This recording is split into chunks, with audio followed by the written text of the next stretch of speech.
ঝাল পিঠা। ওয়াও, দেখে তো মনে হচ্ছে কি মিষ্টি পিঠা, কিন্তু এটা ঝাল পিঠা, দেখেন কালারটা দেখেন, ওয়াও, এটা অসাধারণ জোস একটা কালার, এটা দেখে কিন্তু খুব মজা, খুব সেই স্বাদের হয়। হ্যালো বন্ধুরা, আসসালামু আলাইকুম। আজকে আপনাদেরকে নতুন কিছু দেখাতে চলেছি, নতুন একটি ব্লগ আজকে শুরু করছি, যে ব্লগে ইন্টারেস্টিং কিছু বিষয় থাকছে। ইন্টারেস্টিং বিষয়ের মধ্যে সবচেয়ে ইন্টারেস্টিং হচ্ছে আজ আমরা বিশেষ করে শুক্রবার কি কি করি। আর শুক্রবারে আমার, বিশেষ করে আমার জন্য কি স্পেশাল থাকে সেটা আপনাদেরকে দেখাবো। কারণ হচ্ছে আমি আজকে ঘুম থেকে ওঠার পর প্রতি শুক্রবারে যা যা আমার জন্য থাকে তাই পেতে যাচ্ছি। আসলে কি কি থাকে সেটা তো দেখার বিষয়। আমি ঘুম থেকে উঠছিলাম, দেখতে পাচ্ছি আমার চোখগুলো খোলা। ঘুম থেকে উঠে আমি একটা গন্ধ পাচ্ছি যে প্রতি শুক্রবারের জন্য নিশ্চয়ই এই শুক্রবারেও আমার জন্য কিছু একটা করা হচ্ছে, আর সেটা করছে আপনাদের ভাবি। আর বিশেষ করে অন্য কিছু না, রেসিপি। প্রতি শুক্রবার আমার জন্য কিছু না কিছু রেসিপি থাকে, কারণ আমি সারা সপ্তাহ ডিউটি করি, আমার সময় থাকে না। আর শুক্রবার যে সময়টা পাওয়া যায় সেই সময়ের মধ্যেই সে কিন্তু কিছু না কিছু একটা করে। সে কিন্তু রান্না করে আমার জন্য কিছু একটা করছে, আর আমি এখান থেকে আহ, আপনাদেরকে দেখানোর চেষ্টা করব সে আসলে কি তৈরি করছে আমার জন্য। আর বিষয়টা কিন্তু খুব ইন্টারেস্টিং হতে যাচ্ছে। চলেন দেখি। আর দেখি যাই তৈরি করছে না কেন, যাই হচ্ছে না কেন, আপনাদেরকে সেখানে রাখবো। বাবা তুমি চলে আসছো, এই যে আমার বাবা চলে আসছে। মা, মা কি করছে চলো, তুমি জানো মা কি করছে? তো চলো চলো দেখি। তোমার গায়ে তো জামা নেই বাবা। চলো চলো চলো, কি মা কি করছে আমরা দেখি, চলো। গো গো গো গো গো। তো গাইস চলেন দেখি কি করছে।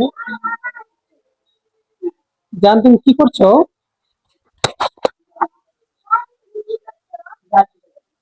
ঝাল পিঠা করছো? তুমি তো আজকে, আমি জানি কিছু একটা করবা। তো দেখতে পাচ্ছি আমি ফ্রন্ট ক্যামেরা আছে, ব্যাক ক্যামেরা দিয়ে তোমাকে দেখাই। তো গাইস এই যে চলে আসলাম রান্না করে। প্রতি ফ্রাইডেতে দেখেন কিছু না কিছু আমার জন্য থাকে। দেখেন কত সুন্দর সুন্দর পিঠা, এগুলো কি? এগুলো মিষ্টি পিঠা, জাল পিঠা, জাল পিঠা। ওয়াও, দেখে তো মনে হচ্ছে কি মিষ্টি পিঠা, কিন্তু এটা ঝাল পিঠা, দেখেন কালারটা দেখেন, ওয়াও, এটা অসাধারণ জোস একটা কালার, এটা দেখে কিন্তু খুব মজা, খুব সেই স্বাদের হয়। আর এই পিঠাগুলোর টেস্ট কিন্তু আমি আগে থেকেই জানি, কারণ আমাকে প্রায় জান্নাত আমাকে করে দেয়। আর এটা এত মজার এই পিঠাগুলো খেতে। দেখেন সে একদম এই ডুবা তেলের মধ্যে পিঠাগুলো ভাজা হয়। আজকে তুমি দুই আইটেমের পিঠা বানিয়েছো। আজকে আমার জন্য কলা দিয়ে কিনা, কি পিঠা? হ্যাঁ, কলার বড়া। ও কলার বড়া, কলার বড়া প্লাস হচ্ছে এটা। দেখেন একবার আমার জানটা ঘেমে একদম শেষ। আরে যান, কি দরকার ছিল এত কষ্ট করার? হ্যাঁ, দেখেন কি অবস্থা দেবে। আমি ঘুমাচ্ছিলাম, ঘুম থেকে উঠে দেখি সেই কাজগুলো করছে। আসলে সবচেয়ে বড় কথা হচ্ছে এই কাজগুলোর মধ্যে, এই কাজগুলোর মধ্যে প্রচুর পরিমাণে ভালোবাসা লুকিয়ে আছে। আমার জান আমার জন্য অনেক কষ্ট করে কাজগুলো করে, আর আমার অনেক বেশি মানে ভালো লাগে। আমি আসলে একটু পিঠা প্রিয় মানুষ, একটু পিঠা বেশি খেতে পছন্দ করি, তাই আসলে মূলত আমি না করি না। কারণ ওর হাতের পিঠা বেশ মজা, আপনারা যদি খান তাহলে বুঝতে পারবেন। তো গাইস আজকে আমরা দেখবো যে পিঠাগুলো আসলে খেয়ে কতটুকু মজা হয় বা মজা হয়েছে, আসলে মজা হয়েছে। কারণ এটা নতুন করে কিছু স্বাদ দেওয়ার প্রয়োজন নেই, কারণ আমি জানি আর পিঠাগুলো মজা হয়।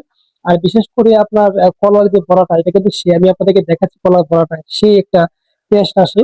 ওটা, ওটা আমার জন্য তৈরি করেছে, আমি দেখেছি।